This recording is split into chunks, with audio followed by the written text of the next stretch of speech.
വീട്ടിലെ ഏക പുത്രനാണ് ഈ ചെറുപ്പക്കാരൻ. അതുകൊണ്ട് തന്നെ വലിയ കഷ്ടപ്പാടുകളൊന്നും അനുഭവിക്കാതെ വളരെ സുരക്ഷിതമായൊരു സാഹചര്യത്തിൽ മാതാപിതാക്കൾ ഈ മകനെ വളർത്തിയെന്ന് വേണം കരുതാനായിട്ട്.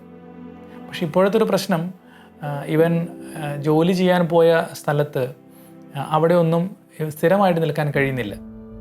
കുറച്ച് നാൾ ഒരു സ്ഥലത്ത് നിൽക്കും, അവിടെ നിന്ന് വീണ്ടും വേറൊരു സ്ഥലത്തേക്ക് മാറും. എവിടെ ചെന്നാലും ഇവന് ഒട്ടും സഹകരിച്ച് പോകാൻ പറ്റാത്ത ഒരു സാഹചര്യം. അതുകൊണ്ട് ഇപ്പം ജോലിക്കൊന്നും പോകുന്നില്ല, വീട്ടിൽ സ്വസ്ഥമായിട്ടിരിക്കുന്നു. അവൻ സ്വസ്ഥമായിട്ട് വീട്ടിൽ കിടന്നുറങ്ങുന്നു, ഉറങ്ങി എഴുന്നേറ്റ സമയം മൊബൈൽ നോക്കിയിരിക്കുന്നു, ഭക്ഷണം കഴിക്കുന്നു, വേറെ ഒന്നും ചെയ്യുന്നില്ല. ഒരു ജോലിക്ക് പോകാൻ ശ്രമിക്കാൻ പറയുമ്പോൾ അവൻ പറയുന്നു, ഇത്ര പ്രാവശ്യം പോയിട്ട് ഞാൻ ഇത്ര ദിവസങ്ങളിലൊക്കെ പോയിട്ട് ഒരു സ്ഥലത്തും ശരിയായിട്ടില്ല, ഇനി എനിക്ക് ജോലി ചെയ്യാൻ മടി, എനിക്ക് മടുപ്പായി ഇനി അന്വേഷിച്ചിട്ട്, അതുകൊണ്ട് ജോലിക്ക് പോകാതെ അവിടെ ഇരിക്കുകയാണ്. അതിൻ്റെ പേരിൽ വീട്ടുകാർ ഇവനെ നിർബന്ധിക്കാൻ തുടങ്ങിയപ്പോൾ അവൻ പറഞ്ഞു, ഇപ്പം ഞാൻ ജോലിക്ക് പോയ സ്ഥലത്തുള്ളവർ മാത്രമല്ല, എൻ്റെ വീട്ടുകാർ പോലും എൻ്റെ ശത്രുക്കളായിട്ട് മാറി എന്നുള്ളതാണ് അവൻ പറയുന്നത്. അപ്പോൾ ഇവൻ്റെ ഇപ്പോഴത്തെ ഒരു പ്രത്യേകത, ആരോടും ഇവനൊരു പ്രതിബദ്ധിയില്ല, ജോലിക്ക് പോകാൻ ഇഷ്ടമില്ല, എല്ലാവരും ഇവൻ്റെ ശത്രുക്കളാണെന്നാണ് അവൻ കരുതുന്നത്. എല്ലാവരും ഇവൻ്റെ കുറ്റങ്ങൾ കണ്ടുപിടിക്കാൻ ശ്രമിക്കുന്നവരാണ്. അതുകൊണ്ട് തന്നെ ഇവൻ ആരോടും സംസാരിക്കാൻ ഇഷ്ടമില്ല, ഇവനിലേക്ക് തന്നെ ഉൾവലിയുന്നൊരു സ്വഭാവമായിട്ട് മാറി. അപ്പോൾ അതുകൊണ്ട് ഇവൻ എങ്ങനെ ജീവിക്കും എന്ന് ചോദിച്ചാൽ ഇവന് യാതൊരു നിലപാടുകളുമില്ല. നിനക്ക് ആരാവണമെന്ന് ചോദിച്ചാൽ അവൻ പറയും, അങ്ങനെ പ്രത്യേകിച്ച് ഒരു പ്രതീക്ഷ അവനില്ല. എന്ന് വെച്ചാൽ ലക്ഷ്യബോധം തീരെയില്ല എന്ന് വേണം കരുതാനായിട്ട്. ഇപ്പോൾ ഇങ്ങനെ വീട്ടുകാരുടെ സഹായം കൊണ്ട് ജീവിച്ചു പോകുന്നു, ഇങ്ങനെയൊക്കെ പോയാൽ മതി, ഇനി കുറേ കാലം കഴിയുമ്പോൾ എന്ത് സംഭവിക്കും, അപ്പം അതിനുള്ളൊരു വഴി തരും എന്ന് പറയുന്ന ഒരു ലാഘവത്തോടെ ജീവിതത്തെ വളരെ സില്ലിയായിട്ട് കാണുന്ന ഒരു ചെറുപ്പക്കാരൻ. വാസ്തവത്തിൽ ഇപ്പോൾ ഈ ചെറുപ്പക്കാരൻ യാതൊരു ആകുലതകളില്ല, കാരണം വീട്ടുകാർ അവൻ്റെ കാര്യങ്ങളെല്ലാം നോക്കുന്നുണ്ട്. അപ്പോൾ അവൻ പറയുന്നു, അത് അവർ ചെയ്യുന്നു, ഇനി അവരുടെ കാലം കഴിയുമ്പോഴല്ലേ, അതൊക്കെ അപ്പം ആലോചിക്കാം, ഇപ്പം അതിനെക്കുറിച്ച് ആലോചിക്കേണ്ട കാര്യമില്ലല്ലോ എന്ന്. നമ്മൾ സാധാരണ നാട്ടുഭാഷയിൽ പറയുന്നില്ല, അന്തം കുന്തം ഇല്ലാത്ത ജീവിതം എന്നൊക്കെ പറയാറില്ല, ഏതാണ്ട് അതുപോലെ. എന്ന് വെച്ചാൽ ഒന്നിലും ഒരു ഗൗരവമില്ല, ജീവിതത്തോടൊരു ഗൗരവമില്ല, അവൻ ഏർപ്പെടുന്ന ഒരു കാര്യത്തിലും ഒരു ഗൗരവമില്ലാത്തൊരു സാഹചര്യമുണ്ട്. എന്തുകൊണ്ട് ഇങ്ങനെ സംഭവിച്ചു എന്ന് വീട്ടുകാർ പരസ്പരം കുറ്റപ്പെടുത്തുകയും അവനോട് ചോദ്യം ചോദിക്കുകയും ചെയ്യുമ്പം അവന് ഉത്തരവൊന്നുമില്ല. നീ എന്തുകൊണ്ട് അങ്ങനെ ചെയ്യാത്തതെന്ന് വെച്ചാൽ അവനറിയില്ല. അതുപോലും കണ്ടുപിടിക്കാനുള്ള ഒരു ചിന്തിക്കാൻ പോലും ആഗ്രഹിക്കാത്ത ഒരു ചെറുപ്പക്കാരൻ. നമ്മൾ ഏതെങ്കിലും രീതിയിൽ അവനോട് അവൻ്റെ ജീവിതത്തെക്കുറിച്ചോ ഗൗരവമുള്ള ചില തീരുമാനങ്ങളെക്കുറിച്ച് ചോദിച്ചാൽ അതും ഇഷ്ടപ്പെടുന്നില്ല, വേറെ വല്ല കാര്യം പറയാം എന്നാണ് അവൻ പറയുന്നത്. എന്ന് വെച്ചാൽ അവൻ ജീവിതത്തെക്കുറിച്ച് ഗൗരവമായിട്ട് ചിന്തിക്കാൻ പോലും ഇഷ്ടപ്പെടുന്നില്ല എന്നുള്ളതാണ് സത്യം. കാരണം മെനക്കെടാൻ തയ്യാറല്ല.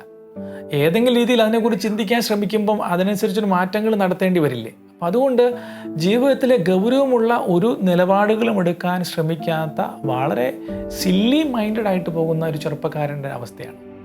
വാസ്തവത്തിൽ മാതാപിതാക്കൾക്ക് അവനെക്കുറിച്ച് ഭയങ്കര പേടിയാണ് ഇപ്പോൾ. അതുകൊണ്ടാണ് അവരിങ്ങനെ ഒരു സഹായം തേടണം എന്നൊക്കെ ആഗ്രഹിച്ചത്. കാരണം ഇവൻ എത്ര കാലം എങ്ങനെ ജീവിക്കും, ഇവൻ എത്ര കാലം ഞങ്ങളെ ആശ്രയിച്ച് ജീവിക്കും, ഇവന് നല്ലൊരു ജീവിതം ഉണ്ടാകണമെന്ന് ആഗ്രഹിച്ചുകൊണ്ടാണ് ഇവൻ ഒറ്റപുത്രനായതുകൊണ്ട് ഇവൻ എല്ലാ സൗകര്യങ്ങളും ഞങ്ങൾ ഒരുക്കി കൊടുത്തത്. പക്ഷെ ഞങ്ങൾക്ക് ഇപ്പോൾ തോന്നുന്നു അത് തെറ്റായിപ്പോയെന്ന്. കാരണം ഇവൻ എല്ലാ സൗകര്യങ്ങളും കിട്ടിയത് കൊണ്ടാണ് ഇപ്പോൾ എവിടെ ചെന്നാലും സൗകര്യങ്ങൾ പോരാ, അത് ഇവനോട് പെരുമാറുന്നത് ശരിയല്ല എന്നൊക്കെ ചിന്തിക്കാൻ തുടങ്ങിയത്.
വാസ്തവത്തിൽ ഈ ഒരു ചെറുപ്പക്കാരനെ കുറിച്ച് നമ്മൾ ഒന്ന് വിലയിരുത്തുമ്പോൾ നമ്മൾ മനസ്സിലാക്കുന്ന ഒരു പ്രധാനപ്പെട്ട കാര്യം തന്നെയാണ്. എന്ന് വെച്ചാൽ എല്ലാ സാഹചര്യങ്ങളും ഒരുക്കി കിട്ടിയതിൻ്റെ പേരിൽ ഇന്ന് പുതിയ സാഹചര്യങ്ങളോട് പൊരുത്തപ്പെടാൻ അവൻ തയ്യാറല്ല. ആരെങ്കിലും ഇവനോട് ഡിസഗ്രി ചെയ്യുന്നു എന്ന് കണ്ടാൽ അവൻ അതിനോടൊക്കെ സഹകരിക്കാൻ പറ്റുന്നില്ല. എന്ന് വെച്ചാൽ എന്നോട് എതിർക്കുന്നവരൊക്കെ എൻ്റെ ശത്രുക്കളാണ്, എന്നോട് ചില കാര്യങ്ങൾ മാറ്റം വരുത്തുമെന്ന് പറയുന്നവരൊക്കെ ശത്രുക്കളാണ് എന്ന് ചിന്തിക്കുന്നൊരു മാനസികാവസ്ഥ. അതുകൊണ്ട് തന്നെ ഏത് പുതിയ സാഹചര്യവും ഇവന് യോജിക്കാത്ത സാഹചര്യങ്ങളാണ്. ഉറപ്പായിട്ടും നമുക്കറിയാം, നമ്മുടെ വീട്ടിലെ പോലെ ആകുമോ എല്ലാ സ്ഥലങ്ങളും? ആവില്ല. എത്രയോ വ്യത്യാസം ഉണ്ടായിരിക്കും. ആളുകൾ വ്യത്യാസം ഉണ്ടാകും, സാഹചര്യങ്ങൾ വ്യത്യാസം ഉണ്ടാകും, ഭക്ഷണം വ്യത്യാസം ഉണ്ടാകും, എല്ലാം വ്യത്യാസം ഉണ്ടാകും. അതുകൊണ്ട് തന്നെ ചിലപ്പോഴൊക്കെ നമ്മൾ പറയും, ചിലപ്പോഴെങ്കിലും ചെറുപ്പത്തിലെ വീട്ടിൽ നിന്ന് മാറ്റി നിർത്തി ശീലിപ്പിക്കുന്നതല്ല എന്ന് പറയാറുണ്ട്. കാരണം പുതിയ സാഹചര്യങ്ങളോട് അഡ്ജസ്റ്റ് ചെയ്യാൻ പഠിച്ചേ പറ്റൂ. നമുക്ക് ഇണങ്ങിയത് മാത്രം എപ്പോഴും കിട്ടണമെന്ന് വിചാരിക്കുന്ന രീതിയിലാണ് ചിലപ്പോഴൊക്കെ നമ്മൾ കണ്ടു വളരുന്നതും. ചിലപ്പോൾ ഈ സാഹചര്യത്തിൽ അങ്ങനെയാണ്. എന്ന് വെച്ചാൽ വലിയ വലിയ വ്യക്തികൾ ആകുന്ന ആളുകളൊക്കെ അവർക്ക് ഇഷ്ടപ്പെട്ട കാരവൻ, അവർക്ക് ഇഷ്ടപ്പെട്ട സാഹചര്യങ്ങൾ, അവർക്ക് ഇഷ്ടപ്പെട്ട ഭക്ഷണമുള്ള സ്ഥലങ്ങൾ, അവർക്ക് ഇഷ്ടപ്പെട്ട ഡ്രസ്സ് എല്ലാം അവരിഷ്ടങ്ങൾക്ക് വേണ്ടി മാത്രം പോകുന്നു. അപ്പം ഇതൊക്കെ അവരൊരു നിലയിലെത്തിയതിന് ശേഷം ചിന്തിക്കുന്ന കാര്യങ്ങളാണ്, ചെയ്യുന്ന കാര്യങ്ങളാണ്. പക്ഷേ ഇവൻ ഒരു നിലയിൽ എത്തിയിട്ടില്ല. പക്ഷേ ഇപ്പോൾ തന്നെ അവൻ ആഗ്രഹിക്കുന്നത് എൻ്റെ വീട് പോലെ ആകണം, എൻ്റെ വീട്ടിലെ പോലെ എല്ലാം കംഫർട്ടബിൾ ആകണം. ഒരു നിർബന്ധമില്ല അങ്ങനെ ആകണം എന്നൊക്കെ.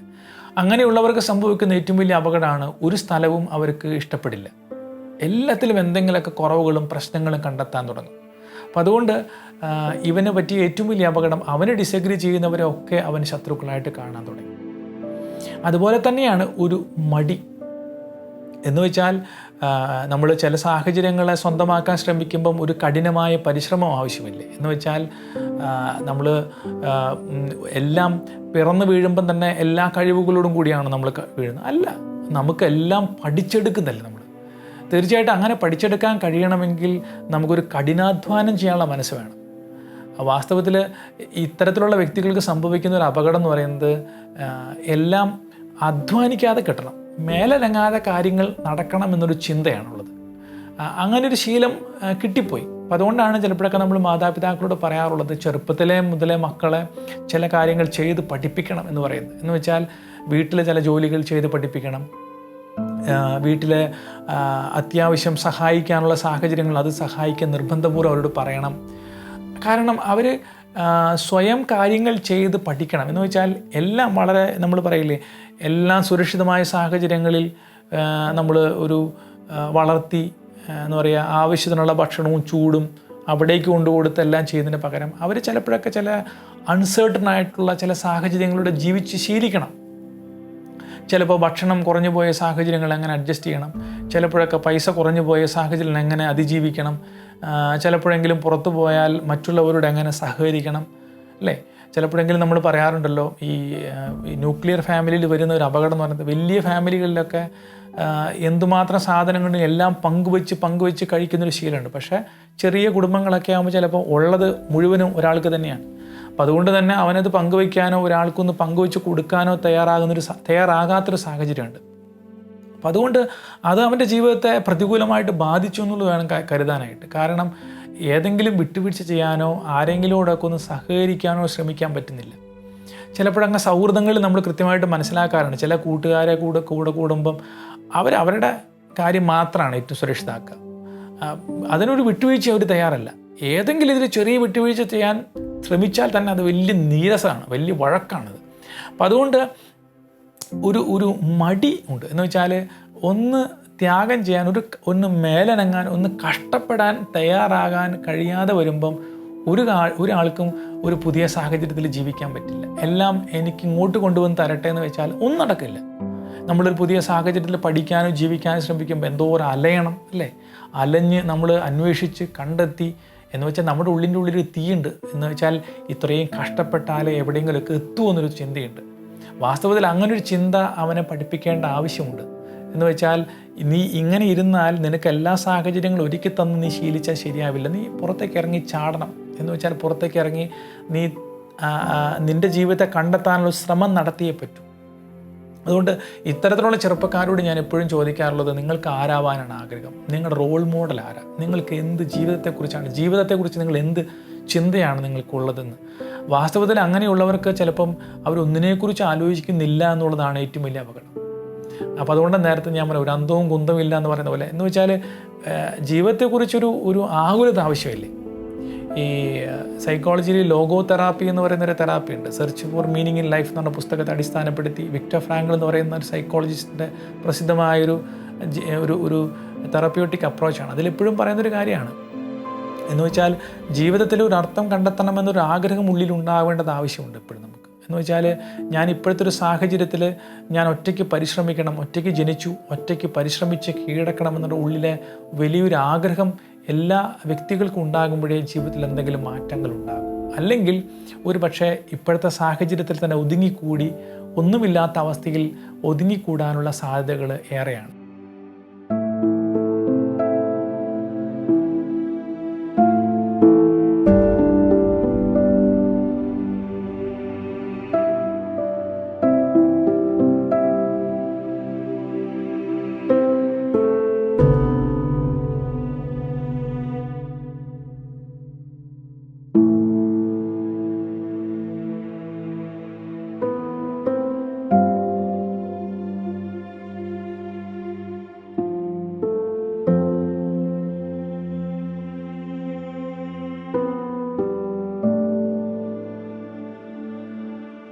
ഈ ചെറുപ്പക്കാരനോട് പറയാനുള്ള ഒരു ചെറുപ്പക്കാരൻ്റെ ജീവിതത്തെ നമ്മൾ വിലയിരുത്തുമ്പോൾ മനസ്സിലാക്കുന്ന ഒരു പ്രധാനപ്പെട്ട കാര്യം, അവൻ്റെ ജീവിതത്തിൽ ലക്ഷ്യത്തിലേക്ക് എത്താൻ ആഗ്രഹിക്കുന്നില്ല, ലക്ഷ്യത്തെക്കുറിച്ചൊരു വ്യക്തതയില്ല എന്നുള്ളതാണ്.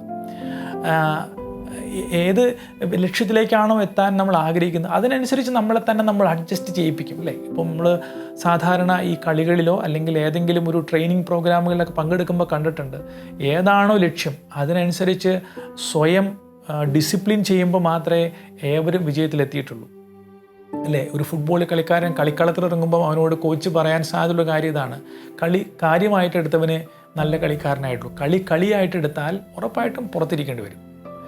ഈ ഒരു സെയിം പ്രിൻസിപ്പിൾ ഇവനെയും മാതാപിതാക്കൾ പഠിപ്പിക്കണം, അല്ലെങ്കിൽ ഇവന് കിട്ടുന്നൊരു സാഹചര്യത്തിൽ പഠിച്ചെടുക്കേണ്ട ആവശ്യമുണ്ട്. എന്ന് വെച്ചാൽ വെറുതെ ഒന്നും ആരും ജീവിതത്തിൽ നേടിയിട്ടില്ല, സന്തോഷത്തിലെത്തിയിട്ടില്ല. അപ്പം അതുകൊണ്ട് നീ ചില സാഹചര്യങ്ങളിൽ നമ്മൾ എതിർക്കുന്നവരുണ്ടാകാം, എല്ലാവരിൽ നിന്നും എന്തൊക്കെയോ പാഠങ്ങൾ പഠിക്കാനുണ്ടെന്നൊരു ഓർമ്മപ്പെടുത്തൽ മാതാപിതാക്കളെ കൊടുക്കണം. എന്ന് വെച്ചാൽ നമുക്കൊരു കൊച്ചു കുഞ്ഞു പോലും എന്തൊക്കെയോ പഠിപ്പിക്കാനുണ്ട്, നമ്മൾ കണ്ടുമുട്ടുന്ന ഓരോ വ്യക്തിക്കും എന്തൊക്കെയോ എൻ്റെ ജീവിതത്തെക്കുറിച്ച് പഠിപ്പിക്കാനുണ്ട്. അപ്പോൾ അതുകൊണ്ട് ജീവിത പാഠം പഠിക്കാനുള്ള ഒരു കഠിന അധ്വാനത്തിൻ്റെ പരിശ്രമത്തിൻ്റെ ഒരു നല്ല മനസ്സ് വ്യക്തിക്ക് ഉണ്ടാവേണ്ടതുണ്ട്. ഇല്ലെങ്കിൽ ഒരുപക്ഷെ അവൻ എന്നും ഈ അടച്ചിട്ട മുറിയിൽ അവൻ്റെ പരിമിതമായ സാഹചര്യങ്ങളിൽ ഇല്ലാതെയാകുന്നൊരവസ്ഥയിലേക്ക് മാറും. അതുകൊണ്ട് ഈ വ്യക്തിക്ക് ആവശ്യം മടി മാറ്റാനുള്ള ഒരു പരിശ്രമമാണ്. വാസ്തവത്തിൽ ഇങ്ങനെയുള്ള വ്യക്തികളോട് നമ്മളെപ്പോഴും പറയാനുള്ളൊരു കാര്യം ഇതാണ്, നമ്മൾ മനഃപൂർവ്വം ഒരു ജോലി സാധ്യതയെക്കുറിച്ച് അന്വേഷിച്ചിറങ്ങണം, നമുക്ക് ഇഷ്ടമില്ലാത്ത സാഹചര്യങ്ങളെ നമ്മളെ തന്നെ വലിച്ചിടണം, എന്നിട്ട് നമ്മൾ അതിനോട് സമരസപ്പെട്ട് ബലപ്പെടുത്തി നമ്മളെ കൊണ്ടുവന്നാലേ സാധിക്കും, അല്ലേ? ചിലപ്പോഴെങ്കിലും നമ്മൾ ഈ പട്ടാളത്തിലെ ട്രെയിനിങ്ങുകളെ കുറിച്ച്, പട്ടാള ചിട്ട എന്നൊക്കെ പറയുന്നത്, അവർക്ക് ഏറ്റവും പ്രതികൂലമായ സാഹചര്യങ്ങൾ അവിടെ കടത്തിവിട്ട് അവരുടെ മനസ്സിനെയും ശരീരത്തെയും ബലപ്പെടുത്തുന്നൊരു സാഹചര്യമുണ്ട്. വാസ്തവത്തിൽ അങ്ങനെ ചില ഒരു ബലപ്രയോഗങ്ങളും പരിശീലനങ്ങളും നമ്മുടെ കുടുംബത്തിൽ കിട്ടിയാൽ നമുക്ക് ഏത് സാഹചര്യങ്ങളും നമുക്ക് അതിജീവിക്കാൻ പറ്റും. നമ്മളെപ്പോഴും പറയാറില്ല, തീയിൽ കുരുത്തത് വെയിലത്ത് വാടില്ല എന്നൊക്കെ പറയുന്ന ഒരു പ്രയോഗങ്ങൾ തീർച്ചയായിട്ടും ജീവിതത്തിൽ വളരെ അടിസ്ഥാനത്തിൽ ആവശ്യമാണ്. അതുകൊണ്ട് ഈ അധികം അംഗങ്ങളുള്ള വീടുകളിലൊക്കെ ഇതുപോലെ തീയിൽ കുരുത്ത അനുഭവങ്ങളാണ്, പട്ടിണി കിടന്ന് കഷ്ടപ്പെട്ട് ജീവിച്ച ചില സാഹചര്യങ്ങൾ. അപ്പോൾ അതുകൊണ്ട് ഈ വ്യക്തിയോടും ഈ ചെറുപ്പക്കാരോടും പറയാനുള്ളത്, ജീവിതത്തിൽ ഇങ്ങനെയുള്ള പ്രതിസന്ധികളെ അതിജീവിച്ച് പഠിച്ചേ പറ്റൂ. ഇങ്ങനെയുള്ള പ്രതികൂലമായ സാഹചര്യങ്ങളെ തൻ്റെ കഠിന പരിശ്രമം കൊണ്ട് സ്വായത്തമാക്കിയേ പറ്റൂ, അല്ലേ? നമുക്ക് എല്ലാ സാഹചര്യങ്ങളും ഒരുപോലെ എളുപ്പത്തിലാകണമെന്നില്ല. പക്ഷേ എന്തുകൊണ്ടാണ് ചില ആളുകൾ ഏറ്റവും അപകടം പിടിച്ച സാഹചര്യങ്ങളെ പോലും അനായാസേന അതിജീവിക്കുന്നത്? സ്ഥിരമായിട്ട് ശീലിച്ച് പരിശ്രമിച്ച് നമ്മൾ ചിലപ്പോഴൊക്കെ ചില ഈ ടാലൻറ്റ് ഷോസിലും അപകടകരമായ ചില സാഹചര്യങ്ങളിലൊക്കെ ആളുകൾ ചെയ്യുന്നത് കണ്ടിട്ടില്ലേ? എന്ത് ഈസിയായിട്ട് അവരൊരു ദിവസം കൊണ്ട് ചെയ്തതല്ലല്ലോ, അനേക ദിവസങ്ങൾ അവർ പരിശ്രമിച്ച് കണ്ടെത്തിയതാണ്. അപ്പോൾ അതുകൊണ്ട് ഈ ചെറുപ്പക്കാരനോട് പറയാനുള്ള ഒരു ചെറിയ ഒരു സാധ്യതയെ ഒരു സജഷൻ ഇതാണ്, നിരന്തരമായ പരിശ്രമത്തിലൂടെ മാത്രമേ ഏത് കാര്യവും നമുക്ക് എളുപ്പത്തിൽ ചെയ്യാൻ പറ്റൂ. അപ്പോൾ അതുകൊണ്ട് ഒരു ജോലിയും എളുപ്പമുള്ളതല്ല, ഒരു കാര്യവും അത്ര എളുപ്പമുള്ളതല്ല. എളുപ്പത്തിലാകുന്നത് സ്ഥിരം ചെയ്ത് നമ്മൾ ശീലിക്കുമ്പോൾ മാത്രമാണ്. അപ്പോൾ അതുകൊണ്ട് അതിനുള്ള ഒരു പരിശ്രമത്തിൻ്റെ ഒരു തീക്ഷ്ണതയാണ് ആവശ്യം. അതുകൊണ്ട് മടി ഇല്ലാതിരിക്കണമെങ്കിൽ നമ്മൾ അതിനനുസരിച്ച് നമ്മളെ തന്നെ മനസ്സിനെ ബലപ്പെടുത്തുന്ന ഒരു തീരുമാനം എടുക്കാൻ പറ്റും. നമ്മൾ സൈക്കോളജിയിൽ പറയുന്ന ന്യൂറോ ലിംഗ്വിസ്റ്റിക് പ്രോഗ്രാമിൽ പറയുന്നൊരു കാര്യം ഡിറ്റർമിനേഷൻ, ഉറച്ച തീരുമാനം. ഞാനിത് കീഴടക്കിയിരിക്കും, ഞാനിത് മുന്നോട്ട് പോകും എന്നുള്ളൊരു ഡിറ്റർമിനേഷൻ ഉറപ്പായിട്ടും ആവശ്യമുണ്ട്. ഈ ഡിറ്റർമിനേഷനെ ബലപ്പെടുത്തുന്നതാണ് നമ്മുടെ ഓരോ പ്രവർത്തികളും. അപ്പോൾ അതുകൊണ്ട് ഉറച്ച തീരുമാനങ്ങളാണ് നമുക്ക് ആവശ്യം. അതുകൊണ്ട് ഈ വ്യക്തിയോട് തന്നെ പറയേണ്ട ഒരു പ്രധാനപ്പെട്ട കാര്യം ഉറച്ച തീരുമാനങ്ങളിൽ നിലനിൽക്കാനുള്ള ഒരു സ്ഥിരത. ആ സ്ഥിരതയാണ് ജീവിതത്തെ ലക്ഷ്യത്തിലെത്തിച്ചേർക്കാനായിട്ട് സാധിക്കുക. ആ ലക്ഷ്യങ്ങളാണ് നമ്മളെ സുഖവും സന്തോഷമുള്ള ജീവിതങ്ങളാക്കി മാറ്റുന്നത്. അങ്ങനെ നിരന്തരമായ പരിശ്രമത്തിലൂടെ നമ്മുടെ ലക്ഷ്യങ്ങളിലേക്ക് എത്തിച്ചേരാൻ ശ്രമിക്കുമ്പം സ്ഥിരതയുള്ള സന്തോഷമുള്ള ജീവിതം ഉറപ്പായിട്ടുണ്ടാകും. ആരെയും ആശ്രയിക്കാത്ത, ആരെയും കുറ്റപ്പെടുത്താത്ത നല്ല ജീവിതങ്ങൾ ഉണ്ടാകാൻ സാധ്യതയുണ്ട്. അതുകൊണ്ട് സ്വയം ചുരുങ്ങി ഇല്ലാതെയായി ഞാൻ ഒരിടത്തും എത്താതെ പോയി എന്നുള്ളത് നമ്മൾ കുറ്റപ്പെടുത്തുകയും ചെയ്യും, മറ്റുള്ളവർ നമ്മളെ കുറ്റപ്പെടുത്തുകയും ചെയ്യും. അതുകൊണ്ട് ഇത്തരത്തിലുള്ള ചിന്താഗതിയുള്ള എല്ലാ ചെറുപ്പക്കാരോടും പറയാനുള്ളത്, നമ്മളിൽ തന്നെ ഒതുങ്ങിപ്പോകരുത്. ഒരുപാട് സാധ്യതകളെ നമ്മൾ കണ്ടെത്താൻ കഴിയണമെങ്കിൽ നമുക്ക് ചിലപ്പോഴൊക്കെ ചില ഉറച്ച തീരുമാനങ്ങൾ എടുക്കണം. ആ ഉറച്ച തീരുമാനങ്ങൾ നിലനിൽക്കാനുള്ള ചില പരിശ്രമങ്ങൾ നടത്തണം. അതിനുള്ള നല്ല മനധൈര്യം എല്ലാ ചെറുപ്പക്കാർക്കും കിട്ടട്ടെ എന്ന് ആശംസിക്കുന്നു. അങ്ങനെ നല്ല ജീവിതങ്ങൾ രൂപപ്പെടുത്തിയെടുക്കാൻ ശ്രമിക്കുമ്പം നല്ല മനസ്സമാധാനവും നല്ല സന്തോഷവും ജീവിതത്തിൽ ഉറപ്പായിട്ടും ഉണ്ടാകും.